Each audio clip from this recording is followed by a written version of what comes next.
আসসালামু আলাইকুম, welcome to GDS team থেকে আমি শামিম বলছিলাম। তো আজকের যে বিষয়, আইফোন 5s থেকে শুরু করে আইফোন এক্স পর্যন্ত আপনি চাচ্ছেন হচ্ছে আপনার সিম সহ বাইপাস করতে। তো সিম সহ যে আপনি বাইপাস করবেন, এটার আপনার হচ্ছে সিস্টেমটা কি, কত টাকা খরচ হবে, এবং কত টাইম লাগবে, এবং কি কি করতে পারবেন কি কি করতে পারবেন না, এভরিথিং নিয়ে কথা বলবো। প্রথমত আসেন, এটা আপনি কোন কোন টুলস দিয়ে করতে পারবেন। আচ্ছা, এটা আপনি করতে পারবেন চাইলে আপনার আই বাইপাস, এল প্রো, আপনার হচ্ছে প্রাইম ভার্সন আছে, এটা দিয়ে করতে পারবেন।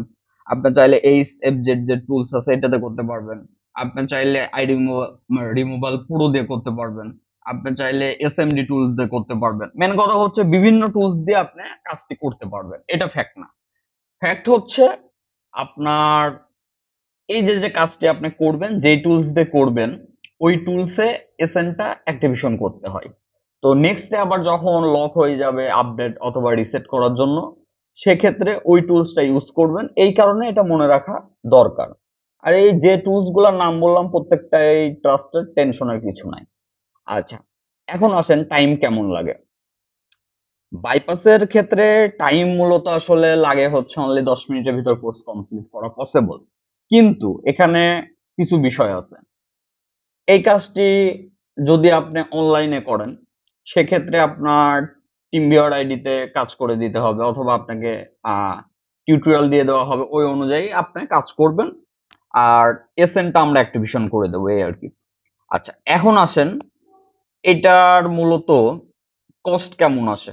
কস্টের বিষয় জানতে হলে আপনারা ডিসক্রিপশন অথবা কমেন্টে আপনার লিঙ্ক পাবেন gdsmember.com পেড সার্ভিসে। ওইখানে গেলে কাজ কিভাবে করবেন, টুলস এর লিঙ্ক, কত টাকা খরচ হবে, বিস্তারিত এ টু জেড পাবেন। আচ্ছা, এটা বাইপাসের পরে আপনার আপডেট ডিসেবল করে দেওয়া যায়।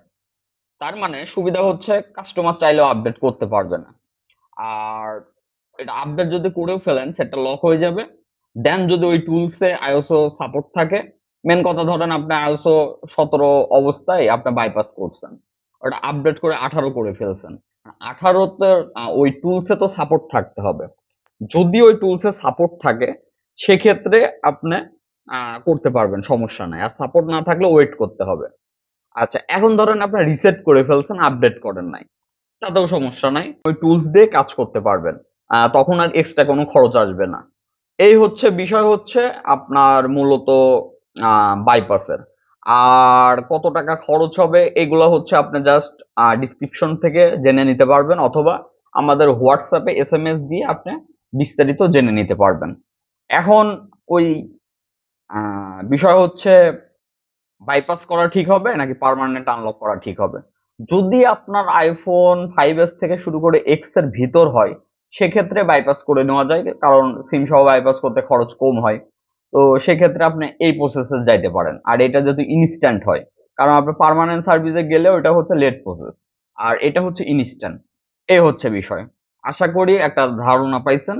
অনেকেই এই ধরনের প্রশ্ন করে থাকেন, এটার থেকে ক্লিয়ার হয়ে যাবেন। আর কাজ কিভাবে করবেন, কত টাকা খরচ হবে আইফোন 5s থেকে শুরু করে এক্স পর্যন্ত, এবং আপনার কি কি সিস্টেমে কাজ করতে হবে, এভরিথিং, এবং টুলস ডাউনলোড করবেন, লিঙ্ক কই পাবেন, এভরিথিং ডিসক্রিপশনে লিঙ্ক থাকবে, ওইখান থেকে আপনার বিস্তারিত দেখে নেবেন, এবং যদি কাজ করতে ইচ্ছুক থাকেন ওই সিস্টেম অনুযায়ী কাজ করবেন। যাই হোক, সবাই ভালো থাকবেন। আসসালামু আলাইকুম।